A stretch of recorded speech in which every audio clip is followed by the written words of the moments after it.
Welcome, everybody, back to the Broken Brain, and this is the Broken Brain of Batman month, sort of. And September is when Batman Commemoration Day is celebrated, and I always like to have something to discuss about Batman. Last year, I think it was Daryl Mansell joined me to talk about Batman White Knight, and we've had a host of other Batman-related things if you go back in time. So, speaking back in time.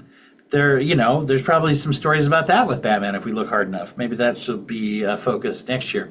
But I'm joined today by Dalin Rowell, the host of It's Really a Podcast, Reely, right?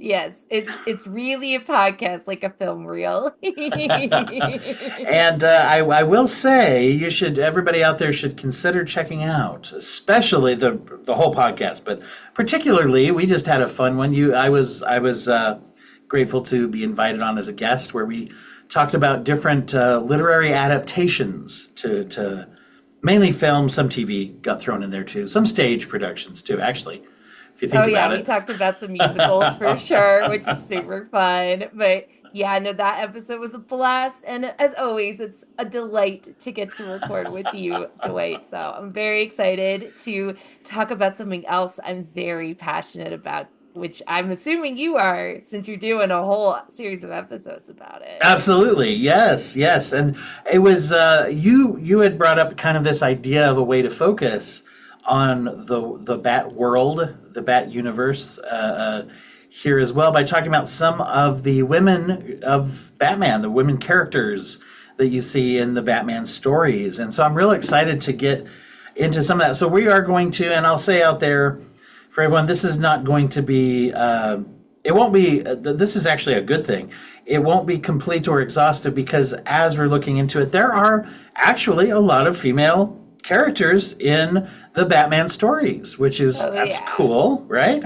hmm Love that. Love the girl power of Gotham. I haven't really gone into how many of the stories meet the Bechdel test, but I will say there's Probably not a lot.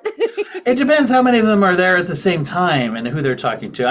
I will say there's a lot of them that talk about things that aren't just guys. I guess that's half of the Bechdel test. But are they talking to other women? See, that's another thing to question of itself. There's been a lot of work there done around mostly around the Harley Quinn and Poison Ivy have Oh had yeah. quite a bit of that in the Harley Quinn series and some we're going to get into Harley, I think, today as well.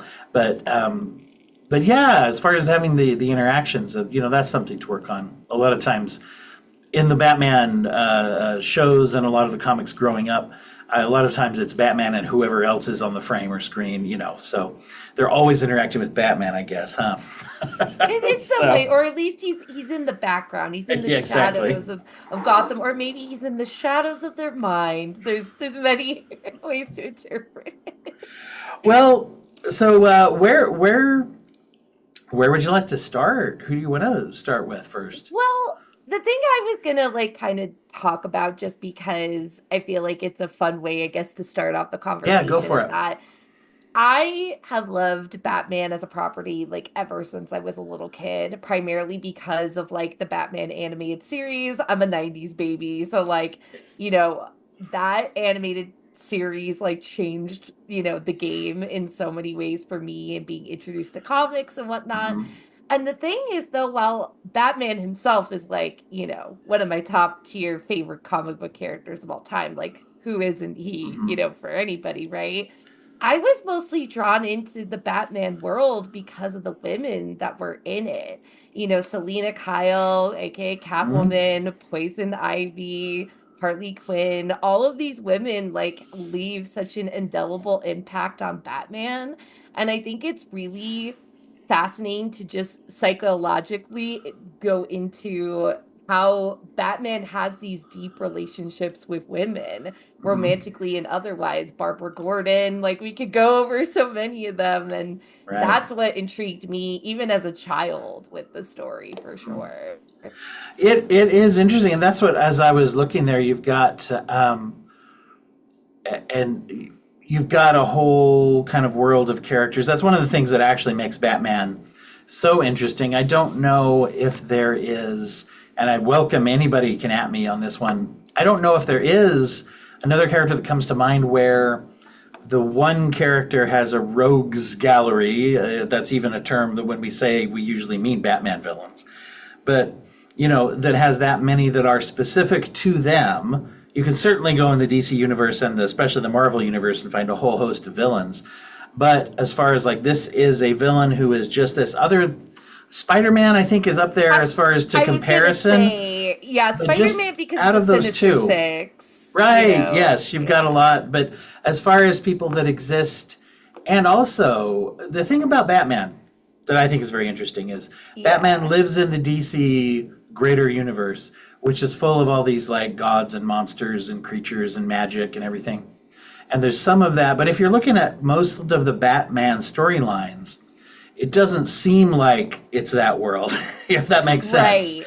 Yeah. Yeah. And a lot of his enemies, there's only a few that have a smattering of magic here and there. You've got the Al Ghuls, and we'll probably get into some of that. But and so anyway, so a lot of them are specifically make more sense. You don't see as much crossover. It's not very common to see Superman square off against the Joker.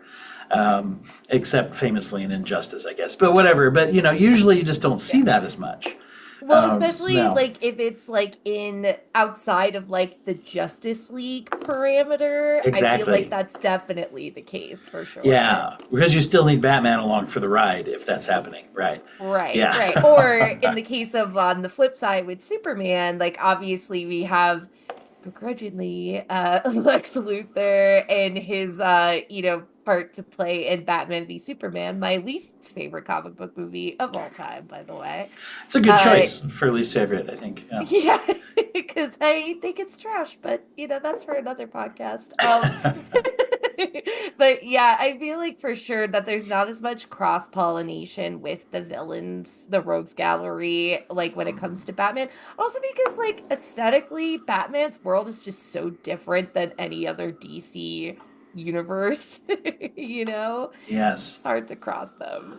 So you see a lot of people, and a lot of times the roles that women play in some of these, especially old storylines, are, I couldn't help but think, I was thinking about old like tropes and stereotypes, and I was thinking about, obviously you could say Batman's parents, which includes mother, were definitely fridged as far as that goes, because their death spurs him onward. Yes, exactly. And another, yeah. And as I've said before on here, I could go I say we could go another 10 to 20 years and not have to film another Crime Alley murder. We've got that down. We don't need to keep going back there. But that's a whole. Now, and then I realized, as far as female characters getting fridged, the most obvious one would be Mr. Freeze's wife, who literally is frozen. She becomes a trophy ornament. She becomes a literal ornament, and she's fridged.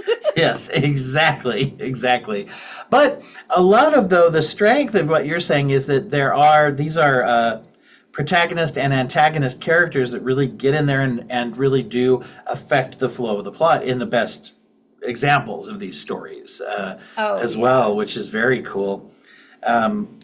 And in particular, you see a couple of the classic Batman stories where we are not sure who the killer is or whatever, and and one of those we're going to definitely talk about today, who is like, and this is sometimes the female characters are not given that to be the one or whatever, and you see that with, and I'll just throw out one example, because I don't know that we'll come back to her, but if you go through the Long Halloween. And you find out that the multi-volume or multi-issue volume of Batman: The Long Halloween, and slight spoiler for this coming up, as they're trying to find out who is the holiday serial killer that's murdering a lot of gangsters and people in Gotham, you find out that some of the murders were done, most of the murders were done by a deranged mob kid or whatever, and then there's some question lingering of like Harvey Dent is still district attorney at this point. And and goes through his transformations that he's going through, and of course he has attacked by acid, whatever. In the end, you find out that some of the murders, at least, were committed by his wife, who was thinking, if I can help stem the tide of gang violence, my husband will be back from this dangerous mission that he's on, that he, will be together more, will be whatever, and that she has like some intentions to save him, right, from where the road that he's going down.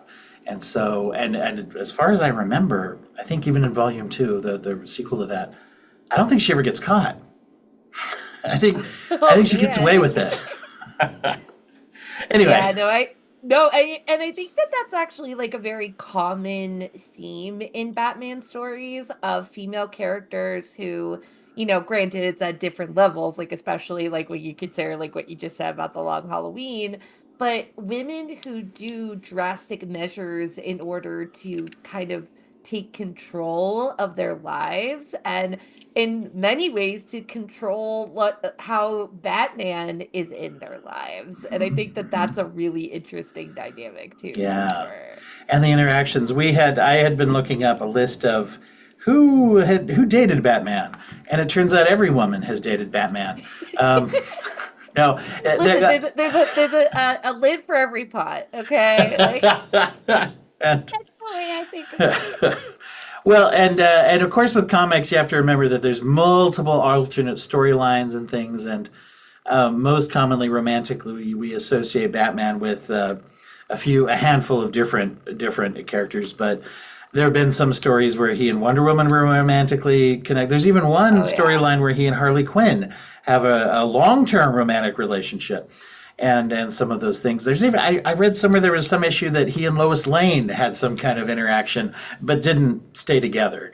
Or Yeah. whatever. So, Batman gets around, I guess. But other than, of course, there's a lot like the Vicky Vales and your reporters and stuff who date Bruce Wayne, not necessarily Mhm. knowing that he's Batman. But of course, romantically, Selena Kyle is, I think, other than Talia al Ghul, who he had a child with, but Selena Kyle and Catwoman is usually the one that is brought up the most often as a romantic partner.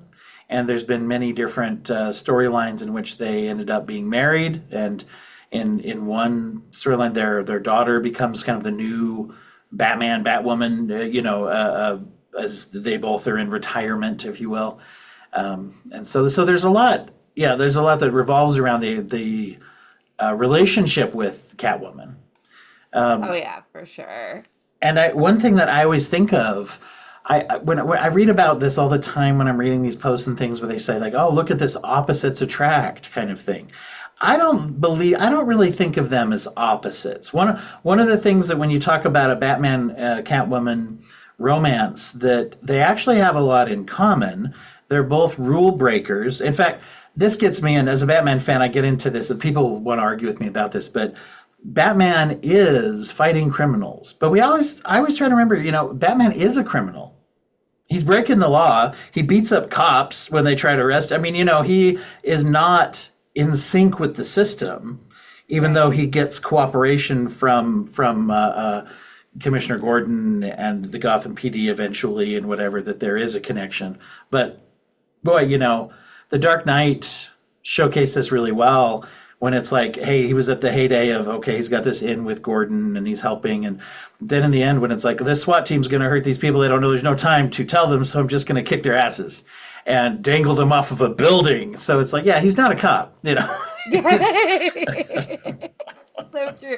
Well, and to piggyback off of what you were saying, that like, Selena and Bruce really aren't opposites, or, I guess yeah, whatever variation you want to say on that. That's why I am obsessed with Batman Returns, because that movie personifies that notion of their relationship to like the nth degree. And now, granted, some people might think that's a little too like on the nose, like a little too obvious. They literally have dialogue where they're like, "Oh wow, our lives are so similar," blah blah blah, like that kind of thing. But at the same time, as someone that is a huge fan of screenwriter Daniel Waters, who also wrote Heathers, I think that that screenplay is such a pitch perfect example of how you humanize these otherwise kind of like cartoonishly larger than life yes, characters while also making them still campy yet relatable at the same time. And I feel like, when you bring up Catwoman, you have to talk about Michelle Pfeiffer, right? yeah, Because she is like the pinnacle Catwoman to me in many ways, even though other people have other cat women they appreciate more. But I, in particular, love that because I think she brings out like the vulnerability in both Michael Keaton, and also her character brings out the vulnerability in Bruce Hmm. so much. And that's what makes them such an attractive couple, is the fact Yes. that they're keeping secrets from each other, yet they don't want to. Like it's this forbidden romance. It's so fascinating to me in that Yeah, way. it's very intriguing to me to look at that because the similarity, one of the biggest similarities to me is they both go outside the rules of society to do Right. what they want to do, what their goal is, and neither one of them is amoral. If you think of like Mm, Catwoman will just because she's a thief, right, and because she is a killer at times, right, but she is not without her own moral code, and she oftentimes there's Catwoman comics and things, where she is the protagonist instead of the antagonist. And when right. she's in Batman, she's often more of an anti-hero, where she is doing good and she will come to help him, or she will come if there's a just cause, or if children in particular are being hurt, or cats too, I guess. Yeah. Um, but but that's something that so she has a moral code, and the thing that her main goal though is survival, and oftentimes enriching herself through theft. But oftentimes she's ripping off people who are bigger crooks, or very very wealthy, or destructive themselves. Right, And right. so she has this moral code where she's kind of getting back at those that are worse than her many times. And then Batman's moral code still allows him to go way outside of societal boundaries, you Right. know. And yet, he has this no kill code where he does not want to become the executioner, but at the same time, he will hurt people and he will break rules, he'll break laws, obviously, and do things in order to get what he wants, which is the pursuit of justice and going back to punishment of those that are hurting people weaker than themselves. So, but yeah, that's pretty similar if you think about it. Right. Make a pretty Yeah. good Well, couple. but I think what also makes it interesting, and again, it really depends on like the media you're watching of them, is Sure. that truly, they're both people who have been hurt by society, right? That they are, one has obviously had his parents killed, but the other one, depending on the depiction you watch, has been a woman that has been, either a family member that is a famous crime boss, or in other versions, she is just single gal who is, used by a corrupt boss, not a crime boss, but like, her actual boss, and isn't her dad. So, in various ways, they are both souls who are kind of like looking for that connection, Mhm. even though they're also desperately trying to keep up facades that they don't need That's a a good point. connection. And Yeah. neither one of them fits comfortably into society, and you could also say neither one of them is actually interested in fitting completely into society. Now Right. they may have times, but one of the big hallmarks of their relationship that I always remember is, and now I'm going to get it wrong, I think it's in Hush. Anyway, she's helping Batman to go through this whole case and this whole thing, and he discloses, it's in this storyline, he discloses his identity to her. He already knows, of course, who she is. But anyway, he shows her that he's Bruce Wayne. They're pursuing a relationship. He actually is kind of on the fence about it, but then he wants to go for Right. it. But at some point, near the end, she discovers that he was basically he did an elaborate Batman thing, which is that he bugged something over here to like can make sure she's really on his side, this and that. And they actually it delays the romance for a number of years because she's like, so you don't want to trust me then, and because he doesn't trust Right. anyone. That's one of Batman's people. As far as Batman's weaknesses, that's his greatest weakness is he doesn't trust. He has trouble trusting Robin. So I mean, he really doesn't trust anyone completely except for Alfred. Right? Yeah, and he just has a problem with letting his guard down, period. And as we will discuss throughout this episode, it is quite clear that that gets in the way of his Yes. relationships with women, big time, huge. And I mean, and again, to go back to Batman Returns, just because like other than the Batman, it is my favorite Batman movie. like, and Mask of the Phantasm, they're like my top three for Hmm. sure. Um, that, that literally is the crux of why they can't really be together by the end of the movie, right? Is that, he isn't willing to fully accept her being Catwoman. He'd rather, she be Selina, and he can't let his guard down of him being Bruce, the actual Bruce, not the fancy rich man Bruce Wayne, and Right. not the facade of Batman either. And he Mhm. can't let that go, and he can't let her Yeah. in. And that's the thing, of course, one of the famous little, twists of Batman is that Bruce Wayne becomes the secret identity covering up his Hmm. real self, and his real self is only the real Bruce is Batman, right? Yeah. And so you have that. And I think with Selina it's the same way. She inhabits Catwoman so much that that's who she really is. And that once again, Hmm. also for different reasons, different and the same. Both of them are trying not to get caught being who they really are.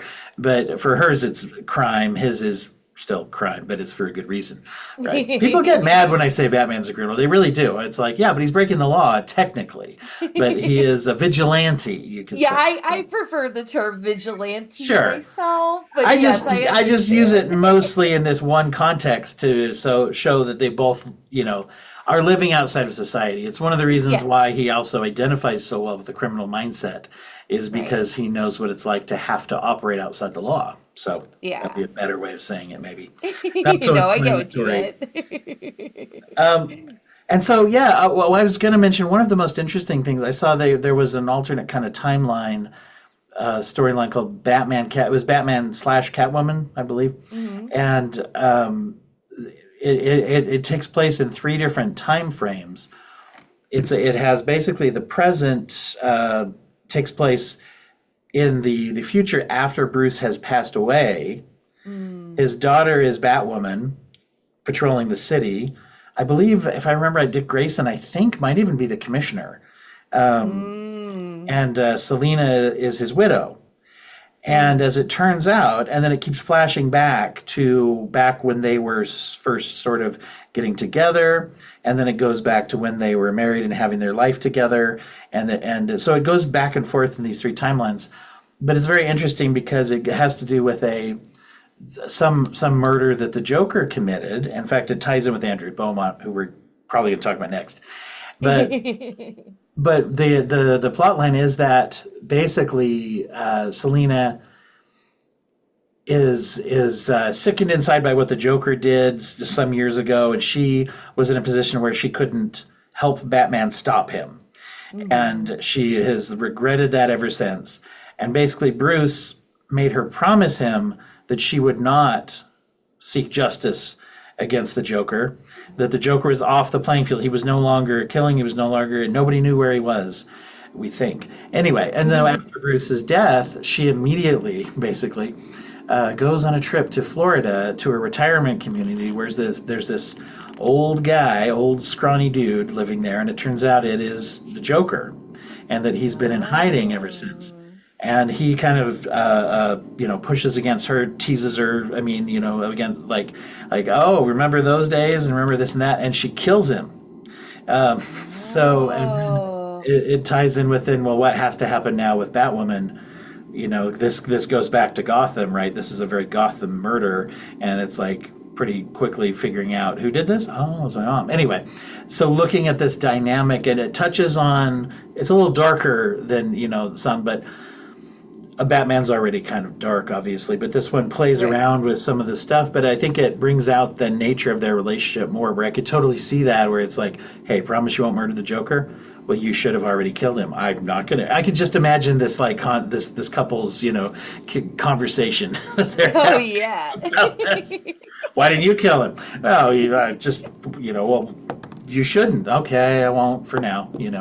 Anyway. I never heard of that title though before. I'll definitely have to like add that to my comic book list. It's an interesting one, yeah, and it really does get into this weird friendship slash colleague type of relationship that Selina and the Joker have, to where he's like, At the same time, she's starting to form this relationship with Batman.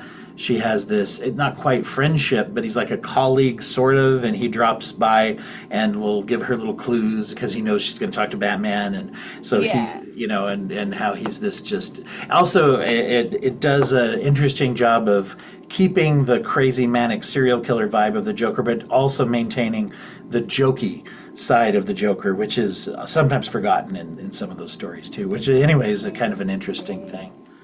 Yeah, So no, that yeah, is interesting, especially because, I know mostly we're talking about like romantic relationships, but definitely yeah, it Catwoman and doesn't have to Joker be have a weird dynamic in certain right. pieces of Yes. literature. Well, let's. Should we talk about Phantasm, the Mask of the Phantasm, in that storyline? Yes, Yeah. absolutely. We But will yeah, get into the spoiler of who did it in that, Yeah. but it's worth it. So, like I said, Mask of the Phantasm is definitely in like my top three favorite Batman movies. It was my favorite Batman movie, but then the Batman came out and things changed. And It it's an animated one. For those who may not remember it, is it was I actually saw it in the theaters when it was new. so So cool. I'm so I jealous. can't remember what year did it come out though. It was the 90. 90 why? Yeah, 95? Yeah, I think so. it would be around then.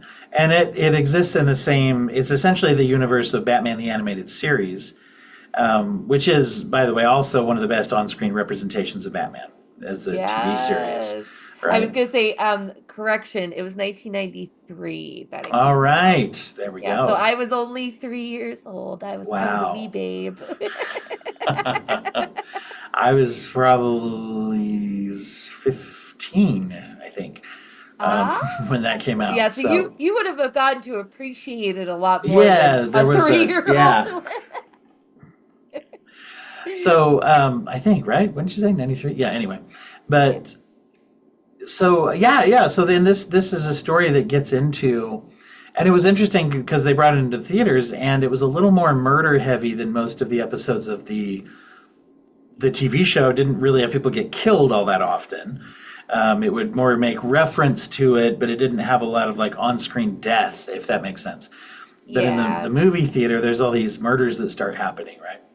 Right, exactly. And we have a character who is not the villain of the movie, but definitely is another similar masked vigilante that appears in the film. That is the titular Phantasm. But at the same time that all of this stuff is going on, we obviously have another female character in the Batman roster, one who I don't think gets talked about enough, and that is Andrea Bowman. I think that's how you say her Beaumont, last yeah, name. yeah. Beaumont, yes, that's how you say her name. And she is a figure from Bruce's past when he was a young whippersnapper of a boy who was wide-eyed and bushy-tailed and looked at the Gotham world a little more brightly and optimistically than in other instances, despite the popcorn and pearls already have happened. So you would have thought that he wouldn't have been so bright-eyed and bushy-tailed. But in this, love changes everything, especially teenage love or young love. I think he's supposed to be a teenager in the flashbacks, right? Or like in his early I 20s, think so. maybe. Yeah, yeah. They Yeah. had a connection at young. It's similar to what they did with Rachel Dawes' character in the Dark Knight trilogy, right? Right, Where she was right. his old flame from when he was younger, and they either did date or they wanted to, or something, vaguely alluded to. Right, exactly. Well, and so something going on with Andrea's dad makes things a little murky in Bruce and Andrea's relationship.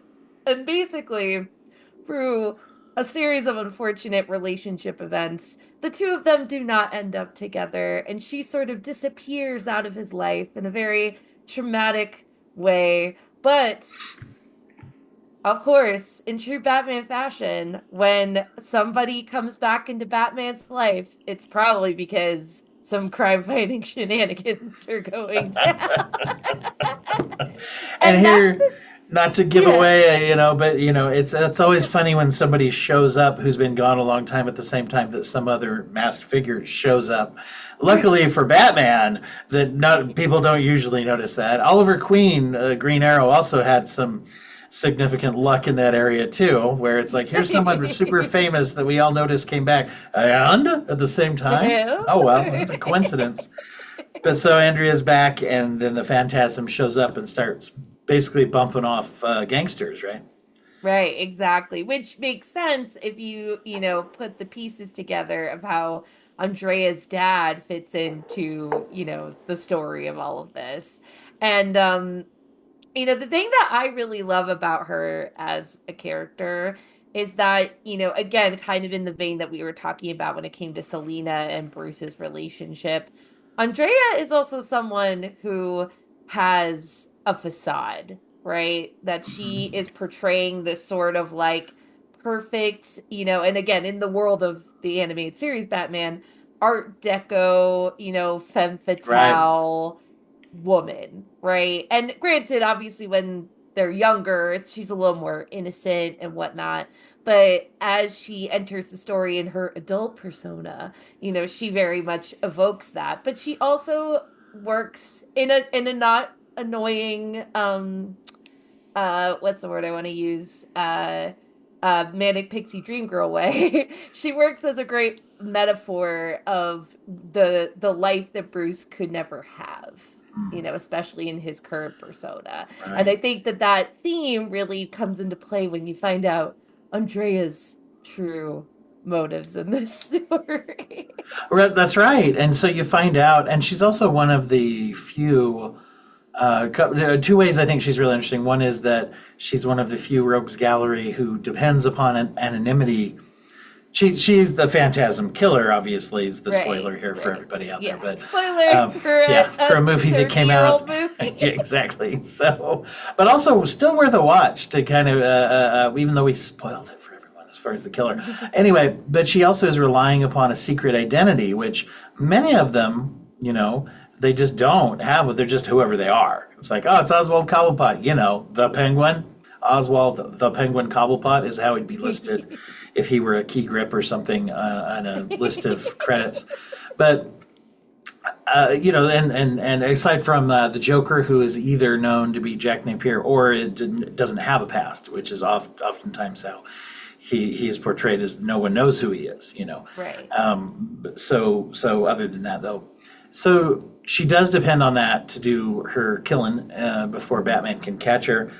The other thing that's interesting is she originated from this movie, and as far as I know, and I believe if I'm not saying this wrong, Harley Quinn then and her would be two characters that originated from the world of Batman the Animated Series and then made some appearances and got brought into the world of comics. I don't think she certainly didn't explode the same way that Harley Quinn has, but there was a No. 2020 run by Tom King in which she appeared. And Tom King, famous a Batman contributor to the comics. But and then of course Harley Quinn we see reflected all over the place. But she started as a TV character, which is interesting too. So Right. Well, and the other thing that I kind of wanted to mention, kind of along those lines, this is more of a behind the scenes thing, is for those of you who don't know, the Batman the Animated Series, while is very famous for having like the iconic Danny Elfman music theme as like the intro to it from the OG Batman movies, the person that did the majority of the music for Batman the Animated Series and for Batman Mask of the Phantasm was a woman named Shirley Walker. And not only was she one of the first female movie composers, like, kind of ever, but she also was one of the first to, score like a major Batman movie, a superhero film. And that is such a really important thing. And the reason why I bring that up is because I feel like there are scenes in this film that are very much, benefiting from female energy. And I feel like Shirley Walker's music really encapsulates the emotional journey that Bruce and slash Batman goes through with his relationship with Andrea and wow, really emphasizes it a lot more. I need to rewatch this and see, yeah, see how that works. And that's really fascinating because at the same time that you have this movie where there's a woman antagonist ultimately, you have also, yeah, one of the first times that a woman has gotten a chance to say to compose for a Batman movie as well. That's interesting to see that there was Yeah. that real life going on there as well. Well, especially when you think about the fact that, the Phantasm as a character has a very like masculine appearance, right? That, has very like broad shoulders and has a deep, And voiced deep. the voice by Stacy Keach. She has like a voice modulator that makes her sound like Stacy Keach. Right, exactly. So, she is a character who feels like her only sort of way of intimidating these criminals is by having a masculine persona, right? Because that's what she intellectually would associate with intimidation and also with vigilantism, right? Especially because she's going up against mostly like male figures, and also her, like I said, her dad is like a very pivotal plot point in this movie too. Um, so that being a thing, and then when you correlate the fact that a female composer is working on this movie who is in a male-dominated space, it's just two things I can't stop thinking about because I'm That's a, very cool. I didn't know yeah. that. I didn't know that. That's really cool, actually. Um, and it strikes me as one of the things that you do see with some of the women in the Batman stories is you certainly see a lot of the same problematic elements here and there, but some things that stand out is that oftentimes in the world of Batman, women are allowed to be a primary antagonist, oftentimes even a gang leader. Mhm. I'm thinking of a couple that come to mind is Sophia Falcone, who has not made a Mhm. big screen kind of. I don't think she's been in any movies or anything as a Well, I character. think she now, I'm Did I sure miss there are her? people in the comments section that are going to be like, have you guys not watched every piece of Batman media? Oh, yeah, exactly. I'm sure I missed something.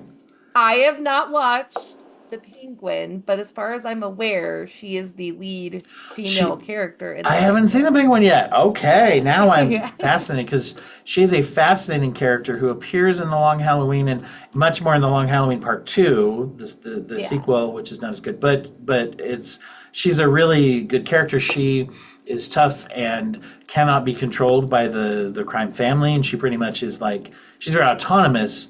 And yet, and has a whole thing about once again, there's a dad issue here too, where she's loyal to Oh, her yeah. father, which also goes into Batman, the relationships with the characters and their parents. And one thing that we talk about, I think every year that I do this, there's always Batman is a universe that very much plays fast and loose with mental health and trauma, Mhm. and sometimes more elegantly and sensitively than others. But so every Batman character has a fascinating and sometimes problematic and offensive and sometimes not as offensive relationship with mental health and trauma. And so that is something they play around with. But she's one that comes to mind as that character. The other one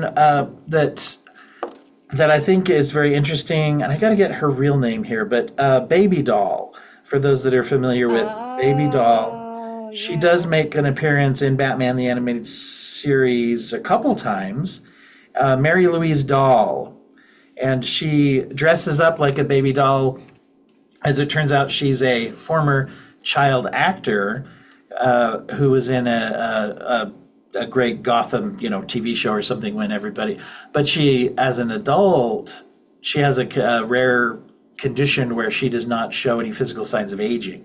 So she still looks like a little kid, and she becomes this gangster who still is in the persona of the character she played on the TV show. And like if y'all are gonna treat me like this, I'm gonna act like this, but you'd be wrong for underestimating me. It's giving some Shirley Temple creepy Very energy. much. Yes, evil Shirley Temple. That's a great way to Yeah. put it. Which is very much, side note, like one of my favorite characters in all the media, Darla Dimple in Cats Don't Dance, a very underrated Oh, movie. okay, Yes, there we go. yes. Highly, also a Warner Brothers thing. So highly recommend that if you guys are into Hollywood related Is Shirley cartoony Temple cartoons. evil in that movie? Yes. Well, Really? Darla Dimple in, connecting two things. Darla Dimple is a child actor in this movie, and that's like the character's name, and she is basically Shirley Temple, Oh, and okay. and Oh, so she's okay, okay. Gotcha, gotcha, yeah, yeah, gotcha. yeah, yeah, yeah, yeah. Oh, very cool. Okay. She's imagine if Shirley Temple was racist towards animals. Real fun. I like I haven't before, imagine. Come Yeah. on. I think about it all the time. Animal Crackers, secretly a racist song. Oh no. Oh, that's wild because I mean that is a very interesting yeah, I mean that's a very interesting comparison and it is an interesting kind of thought experiment to say, here's a person who not only is that they're that traditional child actor like troubled childhood piece. It's like, no, this is like totally Breaking Bad. This is Shirley Temple Breaking Bad, kind of a thing. That's very interesting. Um, Yeah. and she also, with Baby Doll, one of the things I think is interesting is she takes this vulnerability piece of being like I'm viewed as a child, I'm treated as a child, and turns it very much to gain advantage and have a position of strength, right? Which is an interesting thing to put into a character like that to say here's a character who looks not only a woman but a little girl, and what empowerment could she possibly have, kind of thing. And anyway, and certainly I would say not perfect in the execution in some ways, but just like in the mental health area, just like a lot of Batman characters aren't. But the major problem they often do is a little too simplistic as far as Hmm. these very very smart criminals all of a sudden can be easily manipulated if you just understand their symptomology a little bit more. So that's a trope of mental health Right. Right. criminals. Well, and So. I think in regards to Baby Doll, the thing that I think about is that, there is a trope much often in comics and also just in media in general of infantilizing women, that they have to, be shaved, they have to be clean, and that they have to always look like the most pubescent, Mhm. like clean version of themselves to be sexy, right? And I think having a character like Baby Doll that literally is a woman that cannot age, and yet that is like used against her in society, is really interesting Oh, commentary yes, about yes. that, Yeah. while also the fact that, kind of going back to talking about Andrea slash the phantasm, the idea of that the physical presentation of yourself being more masculine is more intimidating, yet Baby Doll is a villain that becomes intimidating to other people based on just her actions, but on the outlook, people are just like, oh, she's a little kid, so she's not Yeah. gonna do anything. Sort of like being infantilized is her superpower in a way. Right, Right. right, Yeah. right. Huh. Yeah, so it is interesting to see how they're able to play with those different things. I will say on the list of characters who have dated either Bruce Wayne or Batman at some point, Baby Doll's not on that list. I just want to be Thank clear. God. At least I have not seen a list that includes. I mean, maybe there's I a mean, she's version where like an she dates. adult, but I don't think that would Yeah, be a very cool. Yeah. I was Anyway, gonna say maybe there's a I version gotta where edit that out. she dates like Robin or something, but like, Damien. yikes, please. No, wait, but she's an adult at that time. That wouldn't work either. So never mind. Right. Unless it was back in time. But then he wouldn't be born. You know what? Alternate timeline. I'm going to just write down here. Contact DCRE. Alternate timeline. Okay. Damian Wayne and Baby Doll together again for the first time. All right. Love And it. also, she does also form a friendship. The tightest friendship she has with another criminal is Killer Croc. Actually, that they are Mm. like a team, which I don't know why. I just think that's interesting.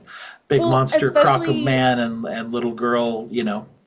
right. Yeah. Well, the juxtaposition of, again, this character who is this very, like, small, tiny, innocent little girl next to giant croc man is like, a great um juxtaposition, and also, contradicting visuals next to each other. Yes.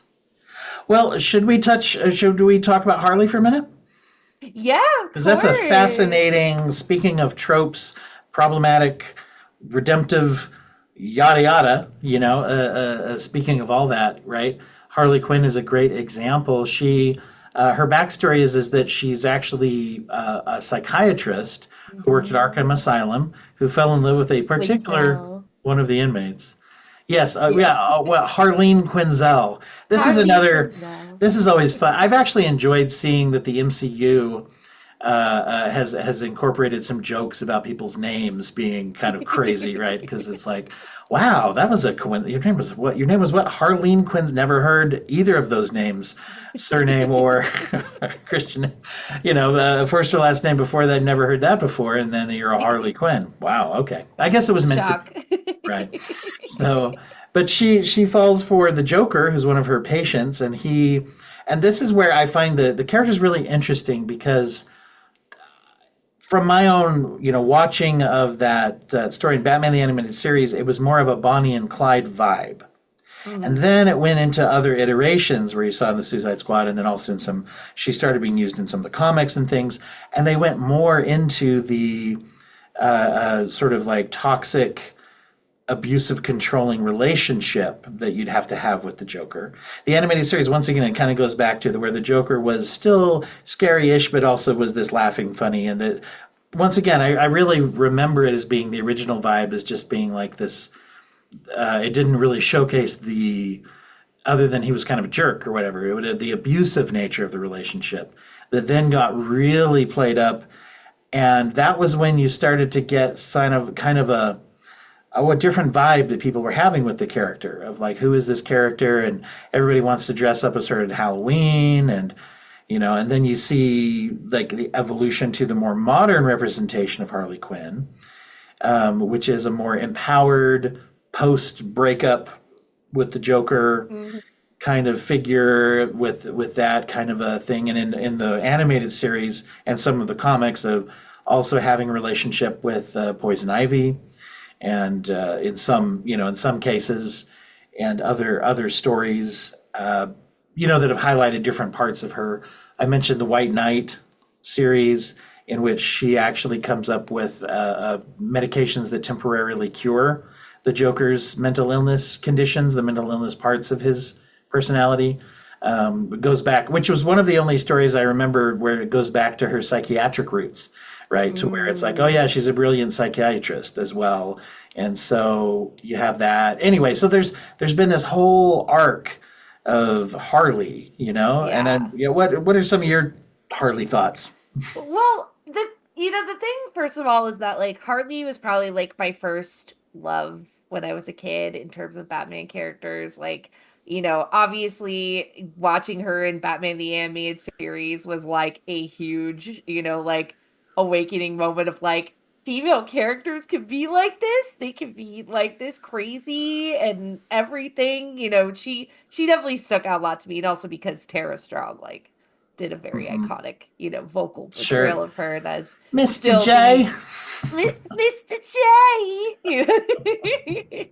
I love it so much. But the thing about Harley that is really fascinating to talk about, especially from the perspective of like a millennial alt girl, for lack of a better phrase, is that she is so embodying of the complicated nature of being a woman, right? Especially a woman who ends up in heterosexual relationships, because she many times wants to be on equal footing with the Joker, but in a lot of ways, the Joker is very controlling and very, demonetizing, and not a great partner. Like he's Mhm. very much, uses her as bait sometimes, uses her as, just a rag doll, for lack of a better term, in certain instances.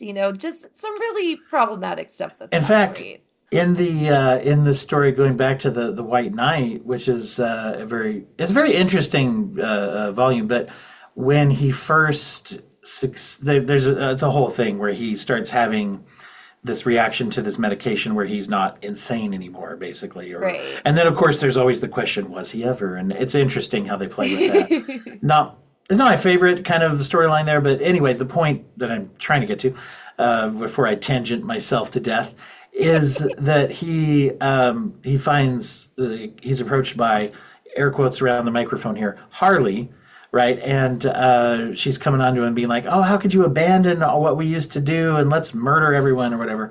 And then he finds out the actual Harleen Quinzel shows up, and it turns out that she left him years before he was apprehended, and that she just let this sort of like super fan Harley take her place, and he didn't Yikes. notice. That was the thing, is he never noticed while he was in the full Joker. He just didn't care enough to Wow. even notice that it was someone else. So that's Interesting. one take on it, right? To exemplify just how shitty, right? He's Right. surprised the Joker's not a good boyfriend. Right. Well, and I think that's kind of the other thing I was going to get to is that there is such a fascinating cultural obsession with these two as a pair. And I really think it boils down to the fact that they are like the personification of like a rebellious couple. And like you said, Mhm. that they're kind of like the, modern day Bonnie and Clyde, from a fable standpoint for modern fables. And that they also are representative of, what it's like to be in a messy, chaotic relationship. But the problem is that visually they're so interesting to look at, yet a lot of people that don't have their frontal lobes fully developed or are in messy situations in their life have a really hard time deciphering between visually cool couple versus not, very problematic and not something I should look up to, not something I should like hold up as a Yes. pedestal of what I want in a relationship.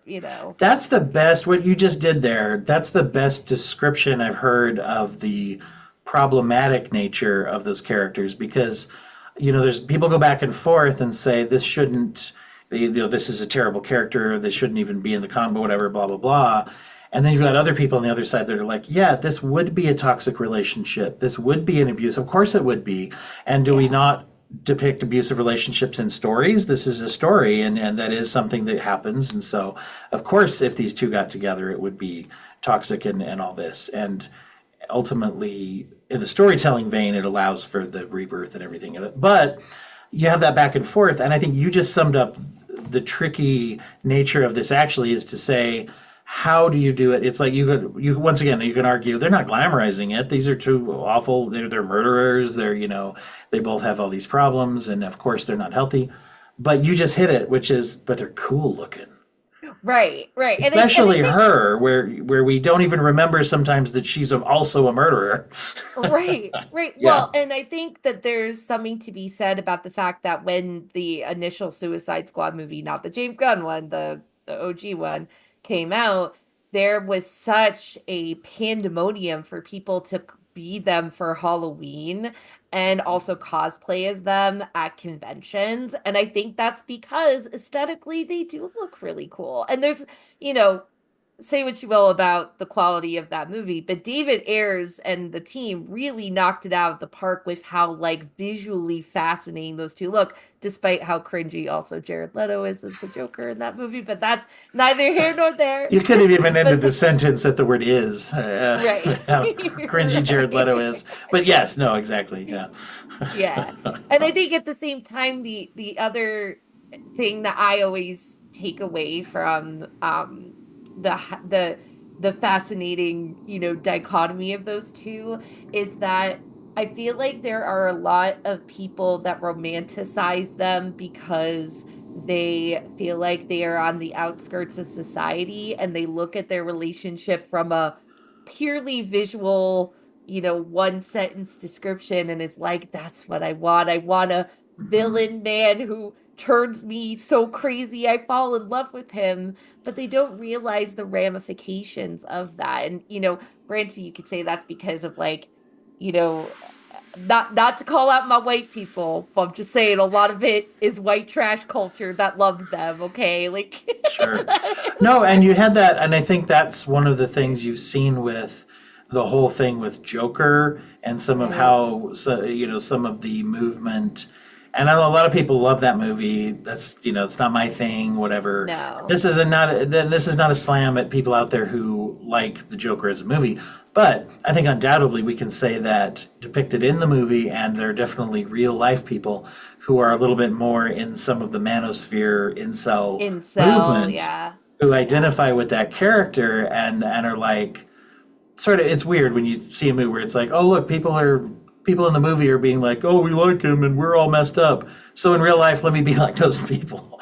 Right. We're but it happens. That's the point I think you're making, is that, right. yeah, Right. yeah, that it Well, does and I catch on. think right, and I think what makes it sad is that there are characters in media who are like going through mentally rough things that also don't do shitty actions like to the people they love, right? Right. And that's what makes me sad when I look at people who romanticize the Joker and Harley when it's like it really taps in, I think, to the psyche of women that are especially in like heterosexual relationships that they think that that's what love is, and it's not what Well, love really it should reminds me, be. when I was a kid, and this is maybe a weird dive to take, but I think that you see this in other ensemble comedies, Hmm. but relationship patterns in the show Friends, where when I was growing Yeah. up, I remember a lot of people saying like, "Oh, I want a Ross Rachel kind of story," and it's like, "Oh, you want a Yes. Ross Rachel kind of story?" That's not a good story. And also just the concept that within this friend group, everybody has had a turn with everybody dating. It's as if they're all Batman. They've dated everyone they've ever met. No, but to have that, and then to have that, you know, to have that exist and still, and not thinking about the fact that it's just like it's for narrative structure, and the fact that we have an ensemble comedy with these however many people, but they're all have a history together and they're all still best friends, and it's like Right. that's not Right. realistic for one thing. And then to say, oh, here's this off again, on again, will they, won't they? Okay, they did, but now what? How do we get back to will they, won't they? Because we can't think anything else in fiction. Apparently, there's always so many like TV shows have gone through that problem of doing the will they, won't they, and then they do, and then they can't think of anything else. And so they Yeah. try to go back and reset to that, which then becomes a toxic pattern of relationships. So Right. yeah, but then they look cool, they're attractive people, they're hilarious people, they're funny, they're fun plot Hmm. lines, and it does start to influence a little bit, especially at a younger age. How do you look at the world, and what is it? Especially if you also feel, in this case, marginalized, right? Marginalized in society in real life, and then you look, well, here's these marginalized characters, and look at them. They don't care. They don't care about any of society's trappings. They're out there, and so yeah, you're absolutely right. And you could argue that the storytelling in those kind of instances is not always done responsibly.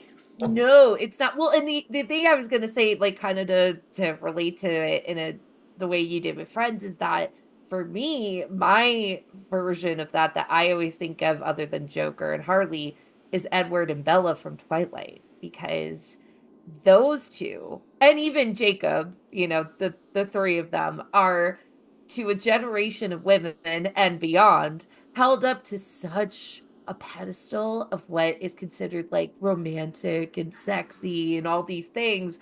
And when you really look at them, they're not that great. And it's something that I feel like, especially when, again, your frontal lobe has not fully developed, and also when you are limiting your resources of what relationships in media look like, what healthy relationships look like, you tend to not see beyond the, oh, they look so cool, or oh, they look so sexy, or oh, they really personify everything my hormones are wanting right now, kind of.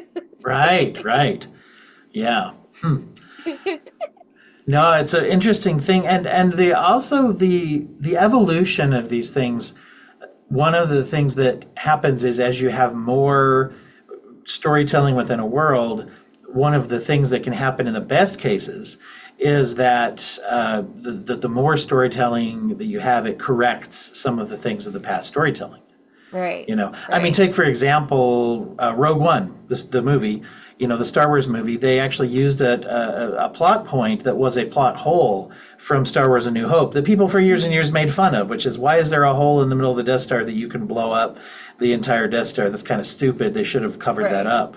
And then in Rogue One, as the storytelling commenced, somebody decided to use that actually as a plot point to say, well, they forced the chief engineer to build it, and he put it there hoping somebody, and not telling anybody, and hoping that he could give this Right. information to someone who would blow it up because it was a horrible weapon. And so that's just a little quick example. But you look at that, and so I think Harley Quinn's another example of this, to say a lot of modern writers and artists have used this to say, here's a launch pad to now tell a story of an empowered person who, in most cases, though, still a villain in a lot of these iterations, but then also then makes an appearance as an anti-hero in a lot of things as well. That's like gone through this evolution and got away from the situation with the Joker, and Right. being their own independent person, right? Right. And that's kind of what I was actually going to say too. It's like our minds linked up, is that you can tell on a timeline of Harley Quinn media when a man wrote Harley and when a woman wrote Harley. Or even more so, when a man who knows how to write women wrote Harley, which, no shade to I'm forgetting his name right now, Tim somebody Tom who King, wrote or no? no, who wrote He's who used wrote as the Batman. animated series. Oh, Tim. okay. Oh, it'll come to I'll me. find it. Yeah. Yeah, but anyway, so the team that wrote the Batman animated series, well, all respect to them. If you are someone Bruce that Tim. follows, Sorry. thank you, thank you. I knew there was a Tim in that name somewhere. But Bruce, Tim, and there was somebody else that wrote it. Something Vaughn. Let's see. I got the list here. There's a long list, lots of episodes. Bruce Timm, Melissa Gilbert, Paul Dini, Alan That's it, Burnett. Paul Dini. Okay. Yeah, yeah, they're like the main two that ran the show. But they, while I love them, you can definitely tell that one, they write women in a certain way, which is both good and bad. Two, they are really horny. And three, they used both of those things in a really awkward way. Looking at you, Killing Joke movie, which made me really, Oh, yes. Yeah. yeah, One of which. the most famous things that really pissed off a lot of fans, that the Mm. Killing Joke, of course, showcases a lot of violence done against Barbara Gordon, which launches the whole replacement of her from moving from Batgirl to Oracle for several years because she was a wheelchair user after having been shot by the Joker and all this, and it's tied up in that story. And just for those who don't know, I'm recapping just so Yeah, yeah, it's a very, very pivotal, for good or for bad, very, very pivotal work in the overall mostly accepted timeline for Batman. Is that you have this happen, right? right. But when they made the animated feature film movie of it, they threw in this piece where Batman and Batgirl, or Bruce Wayne and Barbara Gordon, have a sexual relationship history, Uh-huh. which was not in the book, the comic, and then there's no reason to throw that in there, and it's super creepy, and Right. yeah, exactly, yeah, and you can tell And that the when that's. Joker, from what I remember, also sexually assaults Barbara Gordon, which like also isn't a vibe. Oh, see, wow, yeah, yeah. Yeah. There's not a sexual assault, but there's tones of I'm just remembering the book. See, I didn't watch the movie. I just know this because I'm a Oh. Batman fan, No, and I read that's the why I didn't comic, watch the but movie actually. yeah. Yeah, Yeah. because I Yeah. was But like, like, ew, no, we don't need that. right. It's already kind of heavy enough. Then you throw in something like that, yeah. And you can tell that they were creepily horny in all the wrong ways, and I hate it. I hate it so much. Um, Because but they think, anyway, just like all men, they think they are Batman, and yeah, they wanted Batgirl, so they had to make that happen, right? right, exactly, and make it weird, which they didn't have to make it weird, No. but they did. But that was the thing I was gonna say, is that there is a clear, definitive timeline where when Harley is written by certain people in all various kinds of media, but especially when it comes to her movie and TV appearances. And I feel like for me, now the definitive Harley Quinn for me is Margot Robbie. And I'm not saying that every version of Margot Robbie's Harley Quinn is great because look at it, the David Ayer Suicide Squad is messy and whatever. But we didn't But have that. We most didn't people agree have that she's one of the better parts of her performance, and that character is yeah. one of the better parts of that movie. Right. And if we didn't have that movie, we wouldn't have the other ones, which of course my favorite, controversial to many, is Birds of Prey, which I Mhm. feel like is such not only just a great Harley Quinn piece of media, but is such a great piece of feminine girly pop media. We Mhm. don't have enough of that, in my humble opinion, where women are messy, they're chaotic, they kick butt and they go through messy mental things while eating, ham and cheese sandwiches from the bodega, Well, that or one egg and cheese. easily, that one slays the Bechdel test. I mean, as far as it goes. But for those who, everybody knows that, right? The Bechdel test, which is having at least two named female characters who talk to each other at least once about something that isn't men, either men's Yeah. egos or romance with men. That's a very low bar, but it's surprisingly very few things meet it. And I also know that that doesn't mean it's great just because it passed that. But that's a good example of one where there's multiple female characters who are motivated by things that are not Mr. J or any other guy. Well, and the thing is that, Mr. J obviously is a pivotal plot point Sure. because, she doesn't do any of the actions in the movie without, being sad that she's broken up with him. Right. But that is such a great arc for her to realize after the chaos that she goes through in this movie that she doesn't need a man. And I Mhm. think that is the coolest arc for her. Now, granted, I'm very disappointed that the end of that arc, she doesn't right off into the sunset with Poison Ivy. But that's why you have the Harley Quinn show for all of those. This And is the that's the great other thing thing. about comics. When people complain about lots of movies, and like, do you have you ever read comics? Because it's like you can go Yeah. find one that's like, what if this person? Oh, here we go. What Yeah. what if here's a storyline where that happened? Yeah. Right, exactly. But the thing is that it's so wonderful to get to see her also be this really fascinating exploration of women discovering their sexuality in eventually healthy ways with healthy partners, which, again, certain iterations to the side is really what happens with Harley, where she discovers that she's queer and that she loves Poison Ivy, even though they have a messy relationship, but she has a way healthier relationship with her than she does with the Joker. And I think that that's a story that, even with the messiness of Joker and Harley, is something that's important for a lot of women who do discover that they are queer, even when they are in really abusive, awful heterosexual relationships. Yeah. So. Well, there's obviously lots and lots of people we could go on. Is there anyone else you want to mention before we draw up for today?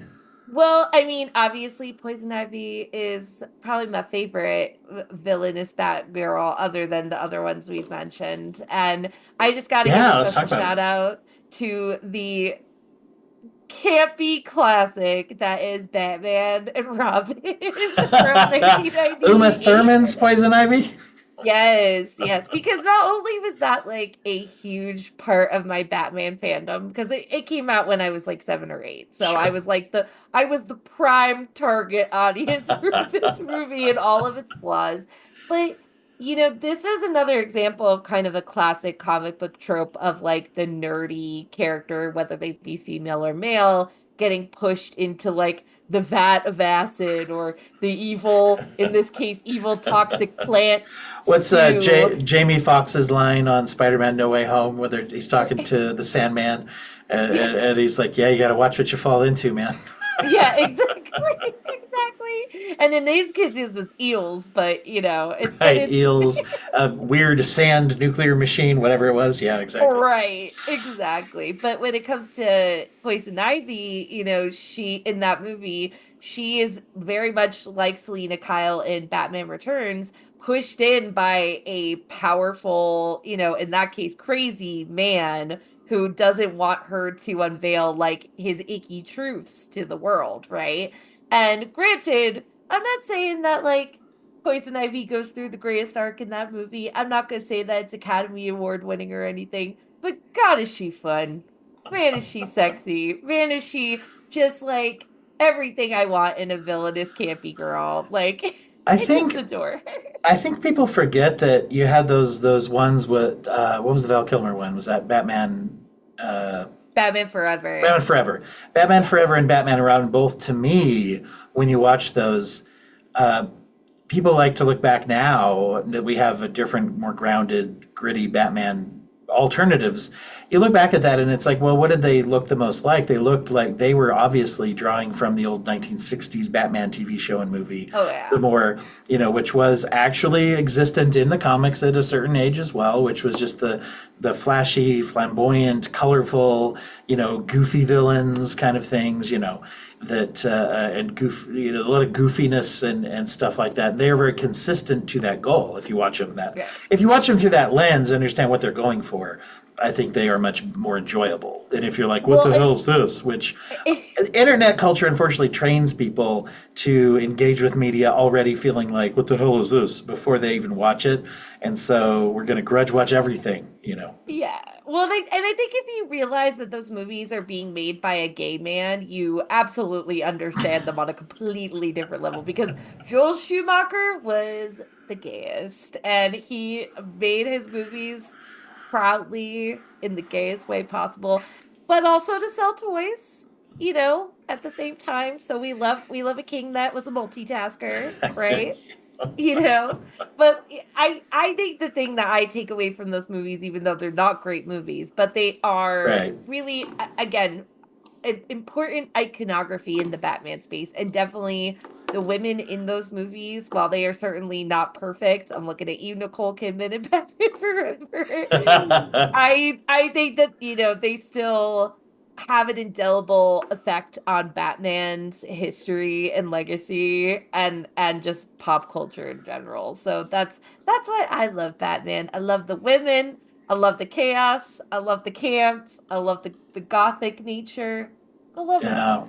So good. Well, and Poison Ivy also, it's interesting, people don't remember this, if you go back far enough in time, was started as an eco-terrorist, which Hmm. at the time, there was a certain time. I mean, anybody out there, if you stop and think about it, go back and watch the first Ghostbusters. Who's the primary villain other than Gozer? The EPA. So there was a Right. time where we were able to. Everybody, I was just talking to someone about the movie Armageddon the other day. It opens up with Bruce Willis, an oil driller, hitting golf balls at Greenpeace workers and making fun of people who are trying to protest the. So there was a period of time where it was like, oh, environmentalist stuff, so we could do that. But I think with Poison Ivy, and even going back, that there was a morphing and a changing to where she also, once again, is an antagonist with a moral code. Now, her moral code is not in favor of humanity and saving humans or anything. It's more about antisocial in that way against humans. But she does have a moral code. She doesn't. She goes after organizations and companies and who are damaging the earth. And there's a whole balance there to where you just find that. Then this is depicted in all kinds of iterations where Batman, as Bruce Wayne, will occasionally find out that, his corporation is being used for evil and he will try to correct it and all this kind of a thing. And so there's great opportunities for an international multi-billion-dollar corporation to have, evil being done in it. And then, the great in for Poison Ivy. And she's obviously a very empowered, powerful character in, I think it's Hush. She even takes over Metropolis by hypnotizing Superman with her powers Right. and things, and Batman Right. has to rescue Superman from her. Batman and Catwoman together have to rescue Superman. Um, so anyway, yeah, the very very good choice. I'll just mention. I wanted to mention Talia al Ghul, Yes. Ra's al Ghul's Queen. daughter. And I'd love to see. We do get to see her in The Dark Knight Rises on the big screen. Right. I'd love to see that explored even a little more, But for anyone who isn't aware, she is also, an on again, off again romantic partner with Batman. Hmm. And they have a child together, which is I think the most recently debuted Robin, unless I've got the timeline mixed up. But I think, Damian Wayne is Batman's, I believe, 11 or 12-year-old when he finds out about his existence. And Hmm. so he's essentially a kid that was raised by the League of Shadows assassin group. So when he joins Batman and becomes Robin, Batman's mission is not to protect him as Robin so much as it is to protect criminals from Robin, and saying like, no, Right, we don't right. kill. And Damian's like, what are you talking about? We don't kill. What are you, crazy, old man? Just regular father son stuff, but regular in this world. But for Talia al Ghul, she is the heir apparent to the League of Shadows, to the whole criminal enterprise of Ra's al Ghul, who's Batman's most feared enemy in most of the iterations, of him. And definitely I think he's only in one episode of the animated series, but I remember they depict it as when he realizes that it's Ra's al Ghul, he's quite, we're in trouble Right. now. Yeah. Yeah, And I remember that too. I believe he and Talia are also behind the launch of the Contagion virus from that storyline that Hmm. kills a bunch of people in Gotham, makes them go crazy and kill each other and all that, which was part of where the inspiration came for the Planet Batman Begins, I think. But anyway, that's all. What am I getting nerdy about Batman? If you're listening to this far, probably the people are okay with it. Well, Um, and also, can we just talk about Marion Cotillard for a second, playing her in the Dark Absolutely. Knight Rises? Like, Yes. truly perfect casting because she looks like she would kill me, but also When want she goes to, scary, right? When yeah, she goes scary, she goes scary. I mean, check out Inception, right? yeah. Um, Well, and I think I could be wrong, but I think she's Christopher Nolan's wife. I is think. she? Oh, I didn't know that. Yeah, well, I'm pretty sure she's married to someone important, but she um I don't know, there's just something about her that is like a very alluring but scary look that I think is so perfect for that character in it every way possible. The Yeah, interesting and thing is she gets a lot of screen time in that movie, a fair amount, quite a bit of screen time, but she does not get to play her. So the reveal is towards the end, right, of who she right, really is, right. which is too bad because I would have loved to see a whole third act where she's tooling around Gotham as Talia al Ghul instead of it just being a Yes. last Yes. minute thing that's like, oh, I'm here, but I'm not going to be quite as present as I was in the comics. I think is the line of dialogue. But yeah, so Joe, yeah, great depiction and a great interesting character in that. But it would be fun to see more of her. She Yeah, also definitely. in the comics, that character, she's also responsible for somewhat anyway for the resurrection and re-education, if you will, of Jason Todd, who became the Red Hood, Hmm. um, and his corruption into violent vigilantism, as he is has an ongoing anger towards Batman for not rescuing him from being murdered by the Joker, right? Yeah. And so, so that launches a whole thing with the Red Hood and that sort of in some versions reconciliation versus, you know, at that relationship, by the way, Red Hood and Batman, that relationship, they do some interesting things with it in Three Jokers. If anybody's read that, I believe it's a 3 or 4 issue run of alternate reality where they discover there are multiple Jokers that are all working together. And anyway, but they explore a little bit of Batman and the Red Hood and the idea of forgiveness and reconciliation between these two characters. And That's so yeah, as cool. well as it's the only comic I know of to revisit as deeply as it does anyway the idea of a redemptive forgiveness arc between Batman and Joe Chill. If anybody out there knows who Joe Chill is, Oh, then you'll know that that's intriguing. So it is intriguing. yeah, And see, yeah. just like on our adaptations episode, you're giving me so many comics that now I have to Three read. Jokers is a fun one. It's not perfect, and I wouldn't necessarily say that it should be fully canon. It's not meant to be, but it has a couple of really interesting things that I haven't seen anywhere else. So yeah. Oh, okay. Well, very cool. I Yeah, love I'll let you read that. it and we'll talk about it. And you can go back and listen to my episode reviewing it with Sharon Blady for another Batman month that we did. Love that. Love a cross promotion. Yeah, no, there's honestly so many Batman stories that I've always wanted to read, and I guess I got more that I have to add to the list. I would I'd love to hear from anybody out there if you have other feelings, particularly about our topic here about the women of Batman, the Batman verse, if you will. And yeah, if anybody has thoughts about that and other characters, with lots of other characters we didn't have time to really get into today as well. And so yeah, always interested. I'll talk about Batman to anybody anywhere, but anytime, as a matter of fact, almost. So I have to watch that I don't drop it into conversations where nobody else brought it up, So Well, I'm always down for those conversations about Batman women, all kinds of women, all that stuff. well, tell everybody, where do they find you? We mentioned your podcast, but let's mention it again.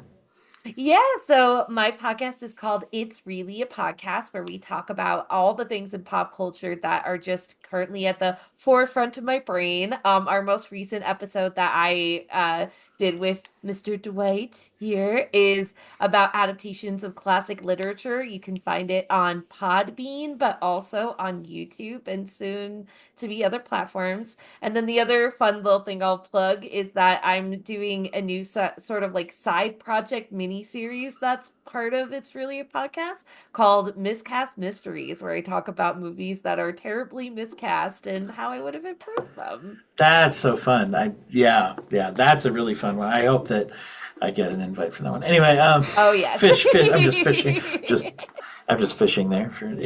I'm looking forward to hearing that one as well. And one of the things that you bring to the table is not only you have a huge knowledge of Hollywood history and literature.